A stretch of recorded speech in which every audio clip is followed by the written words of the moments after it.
comunicación con otra voz, Marí Sandino, muy buenas tardes. Raquel Pina, Pablo Corazzi y Daniel Luna te saludan. ¿Cómo estás? ¿Cómo están, Pablo, Daniel? María Victoria. María, Victoria. perdón. Me quedó Marisa. Perdón. Todo bien, no pasa nada. María Victoria, tenés razón, perdón.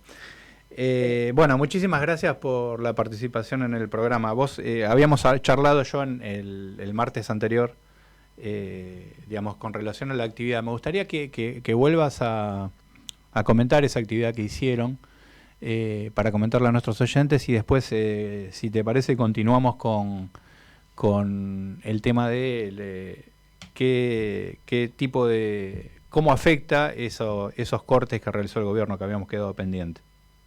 Sí, bueno, la actividad que realizamos fue hace ya 2 semanas, Uh-huh. lo que se llamó un pantallazo nacional, El ¿no? pantallazo El nacional. pantallazo nacional consistió, pantallazo nacional en realidad porque empezó siendo una actividad de la región. Nosotros, Uh-huh. yo te estoy hablando desde La Plata. Uh-huh. La región que convocó, que empezó con esto, fue una asamblea organizada entre La Plata, Berizo y Ensenada, pero rápidamente fueron plegando a la actividad como diferentes, digamos, pantallas, Uh-huh. espacios de diferentes lugares de la provincia de Buenos Aires, y empezaron a sumarse, no sé, Córdoba, Neuquén, Jujuy, bueno, diferentes provincias, ¿no? Entonces, bueno, a partir de ahí empezó a decir, bueno, es una actividad que va a ser nacional.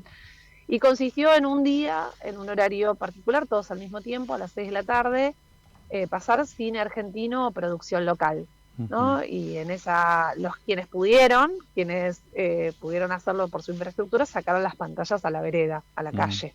Uh-huh. ¿No? Nosotros acá en La Plata, en 7:50, que es donde está el Cine Selec, Uh-huh. el espacio Inca, digamos, también de la ciudad, decidimos sacar la pantalla a la calle, a la vereda. Entonces la película se proyectó en la vereda. Y así pasó con otros lugares que pudieron hacer un poco lo mismo.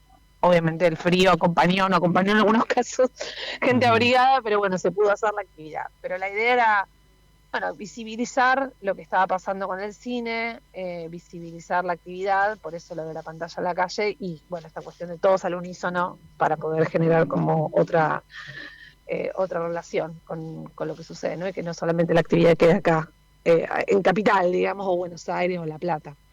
Claro. Que, bueno, la mayor parte de las discusiones siempre se dan alrededor de Provincia de Buenos Aires o lo que tiene que ver con Capital Federal, porque está cerca del Inca, Uh-huh. ¿no? Entonces, bueno, un poco por eso. Uh-huh.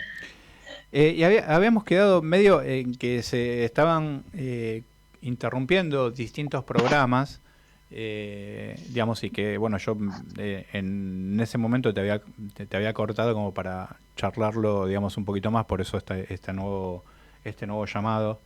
Digamos, qué tipo de programas y cómo afecta la actividad. Digamos, me dijiste que eso lleva una explicación un poco más larga, entonces, bueno, acá estamos de nuevo.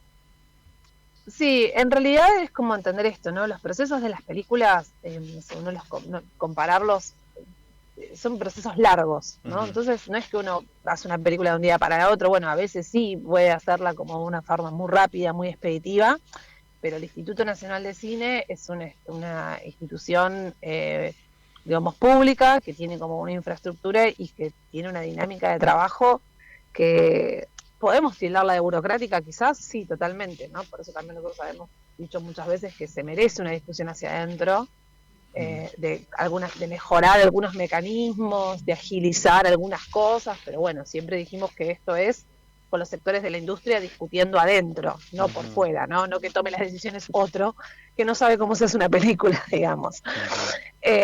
Lo que hoy pasó es que bien asumió, mientras que se daban las discusiones del país en general, de todos los recortes y todo eso, hoy asumió alguien frente al instituto que viene de otra formación, y que la decisión fue de alguna manera cerrar en un poco lo que son todas las líneas de fomentos para ir hacia una reestructuración de las líneas de fomento. Uh-huh. Entonces, podemos decir que hoy por hoy no se está dando fomento a las películas. Eso es por un lado lo que está pasando. O sea, nosotros antiguamente vos tenías 2 o 3 lo que se llama ventanas de oportunidad, ¿no? Uh-huh. Una es un formato de ventanilla continua, que es documentales y determinadas películas podían presentarse a un comité de selección, y después tenías concursos, ¿no? Que era ópera prima u otro tipo de líneas de concurso de desarrollo. Los concursos no siempre eran habituales, porque también dependían de ciertas circunstancias, pero bueno, por ejemplo, Historias Breves, es un concurso muy conocido, que era la primera oportunidad para filmar cortometrajes que brindaba el Instituto Nacional de Cine. Entonces, en vez de entrar con una película, los cineastas de la Argentina entraban por ahí con un cortometraje que tenía asignado un presupuesto, que tenía asignado todo un sistema muy parecido al de una película, pero en formato corto, y que siempre fue como la ventana de visibilidad internacional o nacional para a partir de ahí destacar a determinados cineastas. Bueno, hoy todo lo que es fomento, por decirlo de alguna manera, del cine está suspendido, ¿no? O sea, no estar en revisión, supuestamente ellos están diseñando una ley nueva, que ya hubo un modelo presentado, que fue presentado a las cámaras, o sea, las cámaras, cuando digo las cámaras de las asociaciones, me refiero a las cámaras de productores, de asociaciones, que no están de acuerdo con el plan presentado, pero que desde los 6 meses, ¿no?, que están sucediendo hasta ahora, no haya apertura de fomento, implica un retraso para cualquier proyecto. Vuelvo a esto, ¿por qué? Porque uno para hacer una película está mucho tiempo. El primero es escribiéndola, pensándola. El segundo es dándole forma a su proceso de producción. Es decir, es una película chica, es un documental, se filma acá. Todo el proceso de investigación. O es una película de ficción que tiene estas características, que se filma acá, que se filma allá, que puede contar con actores reconocidos, ¿no? Y muchas veces uno presenta primero al Instituto Nacional de Cine, pero luego, con el aval, porque la película fue declarada de interés o porque está metida dentro del circuito, continúa la búsqueda de otros fondos, ¿no? Digo, yo presento una película del Instituto de Cine, un documental, hasta un documental, no hablemos de una ficción, que normalmente son estructuras más grandes. Digo, lo presento acá, esto me daría una parte del dinero, y después lo presento a concursos, a mesas de desarrollo afuera, a lo que se llama el circuito de mercados, que obviamente puede ser Europa, puede ser Estados Unidos, puede ser cualquier mercado audiovisual que existe, buscando otros fondos. A veces es el resto de la plata para la postproducción, o porque la historia tiene una parte que se cuenta con otros elementos de otro país, o se cuenta con elementos que hacen que se encarezca ese producto, entonces se necesite de otros fondos. Pero tener el aval del instituto ya te da como un sello de interés y te permite empezar a hacer esa rueda, que es un calendario, claro, ¿no? Digo, hay concursos que se dan en marzo, concursos que se dan en abril, mercados que se dan en julio, mercados que se dan en agosto. Bueno, digo, estas cosas que uno escucha. Digo, San Sebastián no es solamente un festival de cine. San Sebastián tiene lo que es un circuito de mercado y un circuito de producción al que uno entra por concurso. Lo mismo Venecia, lo mismo, bueno, todos los mercados europeos, toda una gran selección, digamos. Pero que básicamente así se mueve el mercado audiovisual, digo, uno va a ver una película, normalmente nosotros decimos, bueno, quédense para los títulos, ¿no? Uno termina de ver una película y nunca mira los sellitos de todas las productoras, los sellitos de todos los mercados, toda esa gente que invirtió plata para poder realizarla, claro. Exactamente, y a veces ganaste un premio de $2.000 en un lugar y ganaste un premio de $5.000 en otro lugar, o bueno, hay películas que ganaron premios más grandes, y todos son puchos que se van juntando para hacer una película. Entonces que ya el instituto esté parado implica que esas películas que no pudieron hacer su primer ingreso para el instituto, difícilmente te cuesta más ir a un mercado europeo o un mercado internacional a pedir plata cuando todavía no tenés el aval de tu instituto. ¿Entiendes este mecanismo para entender cómo lo obstruye y cómo dilata un proceso productivo mucho más largo, ¿no? Que ya es largo por sí? Te hago una pregunta. Eso por un lado. Este tipo de fomentos y programas que obviamente decís que los tiene que dar el instituto, obviamente es un porcentaje a lo mejor para un documental es un porcentaje a lo mejor importante, pero además, digamos, más allá de que te otorgan ese fomento, tiene que cumplir con una determinada, digamos, vos tenés que cumplir determinados requisitos como para decir, bueno, en qué utilizaste a lo mejor esos fondos y ese fomento que te otorga el instituto, ¿no? Uno entrega una película. Claro, en una película se ve. Claro. O sea, vos para poder cobrar las cuotas del instituto, vos las cobras en 3 partes habitualmente. Bueno, hay una primera que tiene que ver con el inicio de la preproducción, que es el primer circuito, después está el inicio de rodaje y después está el fin. Creo que son 3, por ahí si me agarra un productor me dice, no, son 4 con el libre deuda de actores, ponele, puede ser. Pero vos tenés diferentes momentos a donde vos, el Instituto de Cine, te va entregando la plata y vos tenés que ir dando cuenta de que estás avanzando en ese proceso, de que estás haciendo esa película. Perdóname, te hice esta pregunta porque generalmente dice, no, porque hay un montón de películas que se hacen y no se sabe dónde va la plata. O sea, ese es el mensaje que escucho yo, digamos, muchas veces de muchísimos medios, y es totalmente equivocado. Por eso te lo pregunté. Hay algo que sucede y que tiene que ver con la otra pata, digamos. O sea, hay una pata que es la producción, y siempre lo que discutió la producción de cine argentino, las cámaras en líneas generales, todo lo que venimos mencionando, es lo que pasa con la distribución. O sea, Argentina tiene una muy mala diseño de lo que llamaríamos la distribución y la visibilidad de su cine. Porque produce un montón, tiene talento local, tiene una gran ley de fomento. O sea, la ley de fomento que nosotros tenemos es una ley que está bien en cuanto a su diseño, pero siempre falla en el final, que es la visibilidad y, por ejemplo, volvamos a esto, la cuota de pantalla. La discusión de la cuota de pantalla es una discusión permanente. Es decir, bueno, nosotros nos regimos por una lógica, que es que una película, para que pueda seguir sosteniéndose en cartel, la primera semana tiene que llevar tantos espectadores. Y nosotros por ahí hay películas grandes, hay películas o como un poco más mainstream, o una comedia, o películas que por ahí, por alguna razón, digamos, de lo que es el consumo popular, llegan inmediatamente al público. Pero también hay películas que son más chiquitas, que tienen otras identidades y que tienen otro tipo de circuitos. Y esos circuitos no son el de un montón de cantidad de números la primera semana, son de ir sumando números en un año, de diferentes formas. Y curiosamente son las películas que mayor prestigio le dan normalmente al país. Sí, aparte, ¿no? Pero además, otra forma de distribución, ¿no? Sí. Digamos. Y además, además se compite en forma, digamos, con mucha desventaja para el cine nacional, porque una película extranjera te la emiten en 25 salas, por decir algo. Exactamente. Y la de cine nacional te la emiten en 1 o 2 salas o 3 a lo sumo, ponele. Y por más que tengas eso, vos tenés por ejemplo, el cine, una de las discusiones que más tenemos es que al momento del estreno, normalmente no hay un fondo que es como el fortalecimiento para estrenos, que es lo que te da el dinero para poder decir, bueno, imprimo papelería, hago toda la campaña de prensa, bueno, pero es muy poco. Entonces normalmente no competís, no llegás a competir nunca con lo que es la avanzada en términos publicitarios de cualquier tanque norteamericano o tanque extranjero, que se mide por la lógica de esto, ¿no? De lo que es, bueno, la publicidad pura y dura, y en ese sentido. Entonces también me parece que hay algo en relación a la construcción de los espectadores, que también es importante destacar, porque toda la otra línea que desapareció en este momento, y que lo que hoy dice la nueva reestructuración que se está haciendo es que no va a volver a repensarse, sino que desaparece, es la ley de lo que tiene que ver con la formación de espectadores. La ley es la parte que tiene que ver con la formación de espectadores. Claro. Por un lado está el fomento, y por el otro lado, cuando uno dice, bueno, ¿por qué es tan grande el INCA? ¿O por qué es tan grande el Instituto Nacional de Cine? Porque también hay toda una línea que tiene que ver con la formación de espectadores y el fomento.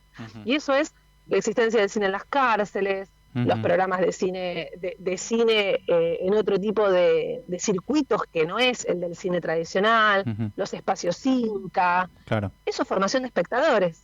O sea, eso es acercarle a gente que no puede acceder a ver cine, determinado cine y cine argentino. Y hay actividades que no son difundidas, por ejemplo, como la Fundación DAC, que lleva distintos tipos de películas nacionales a escuelas de todo el país, justamente para el fomento del cine nacional, digamos, y en este caso, como vos bien planteás, digamos, me parece que por ejemplo, esa iniciativa está buenísima por 2 temas. Primero, para tratar de inculcarle el cine nacional a los chicos, digamos, como una especie de fomento, y después para, digamos, de alguna manera federalizar un poco la actividad y llegar, o sea, que llevan actores, hablan con los chicos, y es maravilloso eso.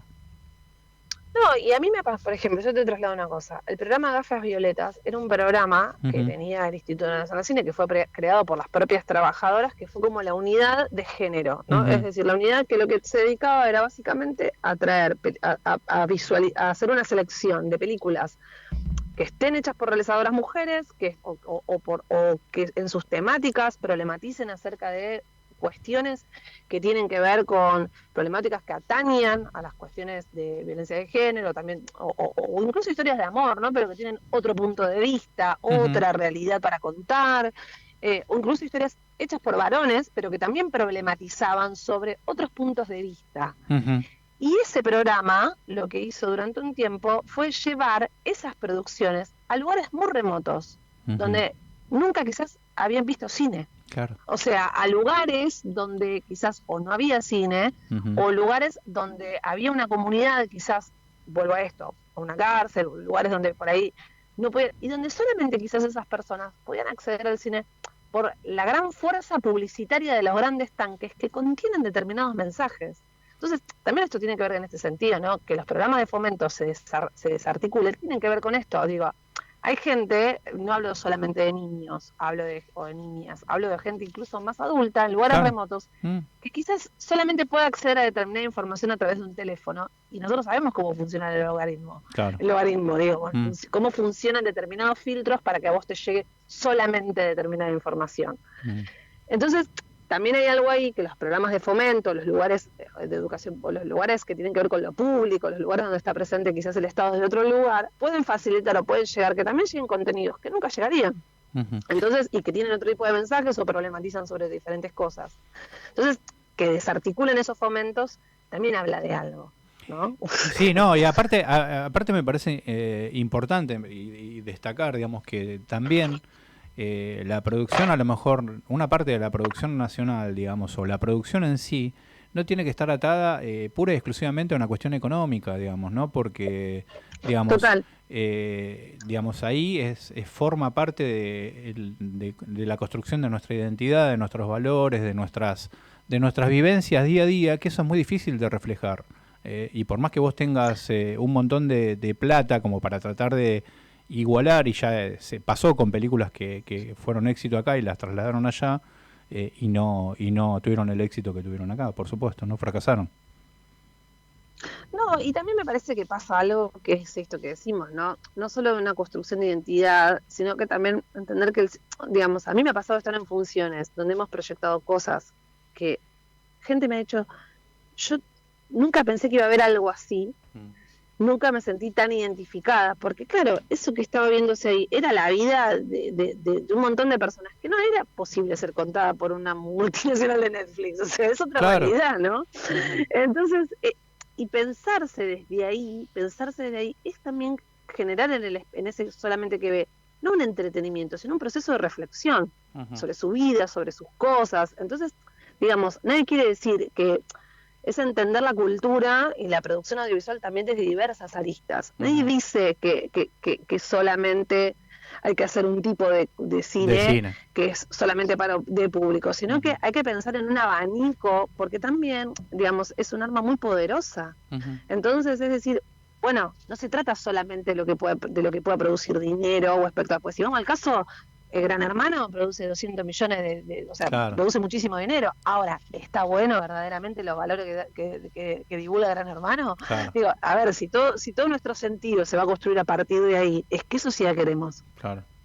Sí, por eso nos parece interesante e importante eso, ¿no? La defensa de nuestra identidad y la cultura nacional desde todo punto de vista. Y el cine es una de las patas recontra importantes, y que, por supuesto, vos ves documentales, qué sé yo. La otra vez entrevistamos al director de El Italpar, y yo salí, pero te digo, bueno, está bien, eso es capaz que para mayores, ¿no? De gente que vivió el Italpar. Pero te juro que me sentí recontra identificado, me hizo volver a la niñez, o sea, me pasaron muchísimas cosas me sentí partícipe de esa película, ¿me entendés? Y salí obviamente emocionadísimo, ¿no? Claramente. Total. Que ese documental vos lo planteás en otro país y no van a entender nada, van a decir, por estos juegos, por estas cosas, qué sé yo, no, pero nada. No sé, vos sabés que pasan cosas muy raras, porque a mí me han pasado estar en funciones en otros países o dialogar con gente de otros países que de repente rescatan películas nuestras que les llegan a una fibra determinada. Claro. Pero bueno, decís, es gente que ve cine también, ¿no? Entonces se entiende algo de la lógica del cine. Pero para mí más emocionante es cuando vos te encontrás con alguien que no es ni un crítico, ni un consumidor cultural de cine. El espectador.